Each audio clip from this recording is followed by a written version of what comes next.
हर हर महादेव, जय भोलेनाथ। दोस्तों आइए जानते हैं कुछ बहुत ही महत्वपूर्ण बातों के बारे में, बहुत ही महत्वपूर्ण उपायों के बारे में, जानकारियों के बारे में।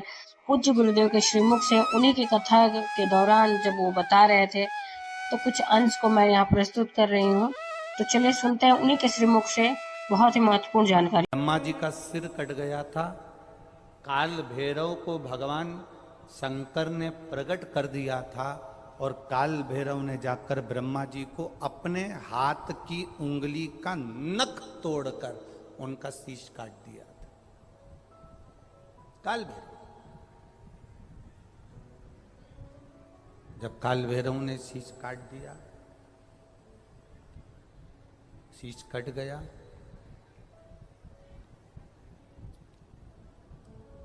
भैरव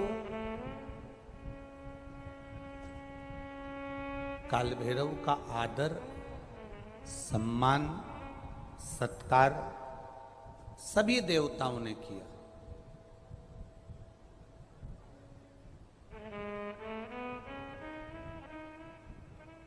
भैरव क्षेत्र का देवता होता है। भैरव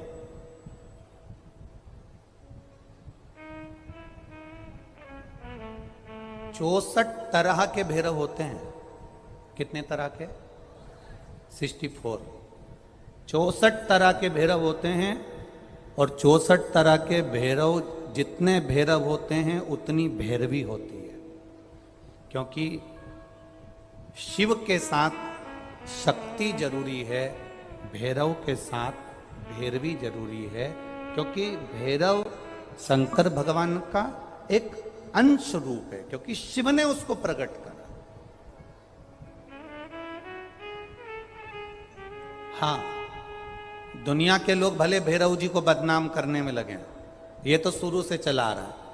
भैरव जी को कोई बीड़ी पिला देता है, कोई सिगरेट पिला देता है, कोई कह देता है कि भैरव बाबा को तो बीड़ी दे दो, भैरव बाबा को तो सिगरेट दे दो। ये ढोंग और प्रपंच मेरे शंकर की कथा में नहीं है।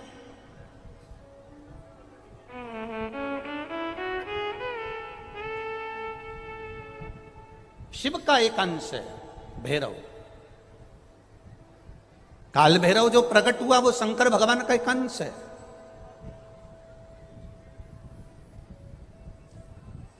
काल भैरव जो प्रकट हुए वो शिव का एक अंश रूप है। और काल भैरव जब प्रकट हुए, सारे देवताओं ने उनका आदर करा, इंद्र ने उनका सम्मान करा, इंद्र उनकी सेवा में लगे, वायु देव, गरुण देव, वरुण देव, जितने भी देवता हैं सब ने उनका आदर करा। अब आदर करते करते करते करते माता लक्ष्मी जी ने भी काल भैरव को निमंत्रण दिया। जरा सुनिएगा, बहुत सुंदर कथा है पुष्कर राज की। इस कथा को अपनी जिंदगी में उतारना जरूर।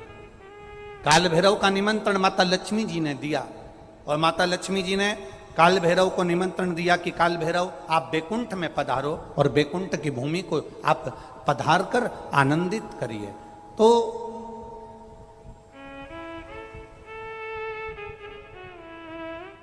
काल भैरव का काम क्या है? काल भैरव का कार्य क्या है? ये यहाँ राजस्थान की भूमि पर तो वैसे भी भैरू जी के मंदिर बहुत है। बोलो सही है कि गलत है? और पूरी दुनिया में जितनी भी, पूरी भारत की भूमि पर दुनिया के लोग कहीं पर भी लें, कहीं पर भी रहें, पर भैरू पूजने के लिए हमारे राजस्थान में आते जरूर हैं। भले वो कभी भी आए, पर राजस्थान में आकर भैरू पूज कर जाते ही हैं।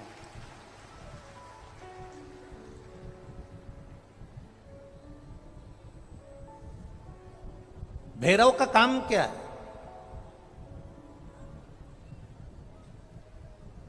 शंकर भगवान ने क्या केवल एक ब्रह्मा जी का सिर काटने के लिए काल भैरव को प्रकट करा?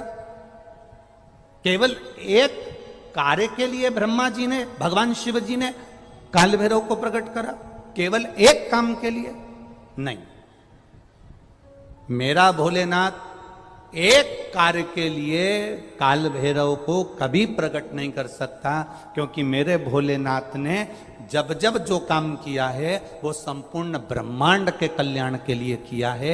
इसलिए ब्रह्मा के सिर काटने के लिए अकेले केवल ब्रह्मा का सिर काटने के लिए भगवान काल भैरव को प्रकट नहीं कर सकते। तब काल भैरव के प्रकट होने का कारण क्या है? भैरव के प्रकट होने का कारण क्या है? भैरू जी के प्रकट होने का कारण क्या है? भैरव प्रकट क्यों हुए हैं? तो शंकर भगवान जब काल भैरव जब नारायण के यहाँ बैकुंठ में गए और भगवान बैकुंठ में जब पहुंचे तो लक्ष्मी जी ने भगवान नारायण से पूछा, प्रभु मेरे मन के संशय को मिटाइए, ये भैरव प्रकट क्यों हुए हैं? केवल ब्रह्मा का सिर काटने के लिए।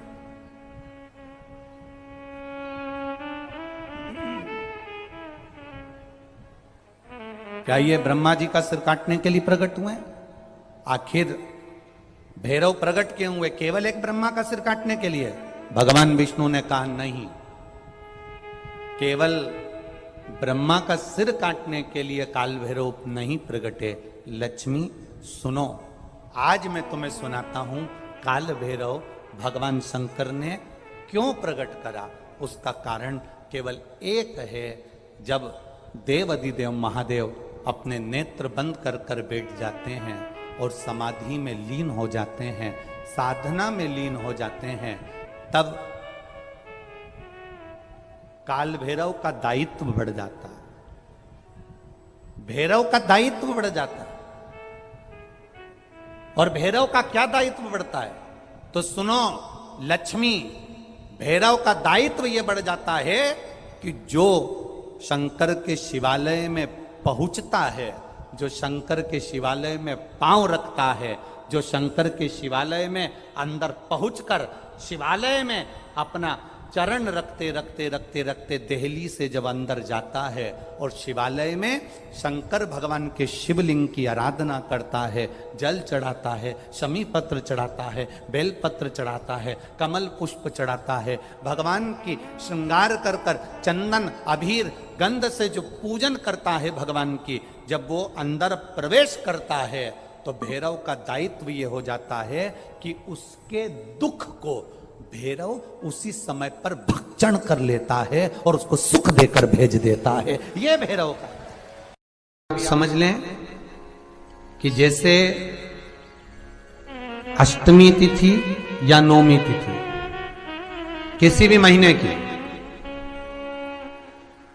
चाहे शुक्ल पक्ष की हो चाहे कृष्ण पक्ष की हो, अष्टमी और नौमी तिथि ये दो तिथियां ऐसी हैं, मान लो तुम्हारा पैसा तुमने किसी को दिया 5 लाख 4 लाख 3 लाख 10 लाख 8 लाख 2 लाख 50,000 25,000 20,000 40,000 और वो पैसा नहीं दे रहा आपको, आप हार गए कह के कर, फोन लगा कर, भैया दे दे रहे, परेशानी है, दे दे रहे भैया, हम तो परेशान हो गए, और हार गए, नहीं मिल रहा, बहुत परेशान। तो महाराज किसी भी अष्टमी या नौमी तिथि के दिन आप मां जगतजननी जगदम्बा का शिव के साथ में शिव शक्ति का स्मरण कर कर देवी के नाम की 9 आहुतियां सूखे बीले की, मतलब बीला जो सूख चुका है, फल जो सूख चुका है, उसकी 9 आहुतियां अग्नि में शंकर और सती के नाम से, शंकर और शिव के नाम से समर्पित करें। और आखिरी आहुति जो समर्पित करें उसमें थोड़ा सा भाग तिल का, और तिल भी काली नहीं चढ़ती उसमें, श्वेत तिल का भाग उसके साथ लगाकर समर्पित करें, और जिससे धन लेना है उसका नाम लेकर वो समर्पित करें महाराज, उसको सुध आएगी और वो पैसा किसी भी हाल में आपके हाथ में थमाकर जाएगा ही।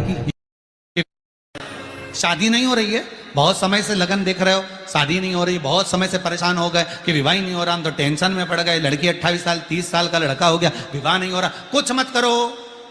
अष्टमी तिथि आए तो अशोक सुंदरी वाली जो जगह है वहां पर हल्दी की 7 बिंदियां लगा दो, लड़का लड़की का हाथ उस बिंदी पर रखवा दो, उसका नाम गोत्र बोलो, उसी हल्दी में उसके हाथ पीला करवा दो, और पीपल के पेड़ पर उस हाथ के 5 छापे पड़वा दो, 3 महीने में विवाह पक्का हो जाता है महाराज। उसका इतना, अशोक सुंदरी के उस हल्दी का इतना प्रमाण,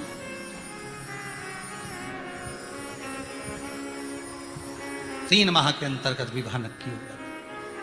इतना इतना प्रमाण है महाराज। भगवान शिव की आराधना का कोई साधारण फल है महाराज। दोस्तों उम्मीद करते हैं जानकारी आपको अच्छी और उपयोगी लगी होगी। अगर अच्छी और उपयोगी लगी तो एक लाइक छोटा सा अवश्य करिए।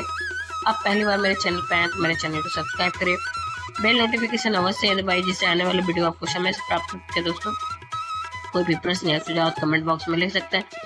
फिर मिलते हैं दोस्तों एक नई जानकारी के साथ नए वीडियो में। तब तक के लिए जय भोलेनाथ, हर हर महादेव, श्री शिवाय नमस्तुभ्यम। धन्यवाद दोस्तों।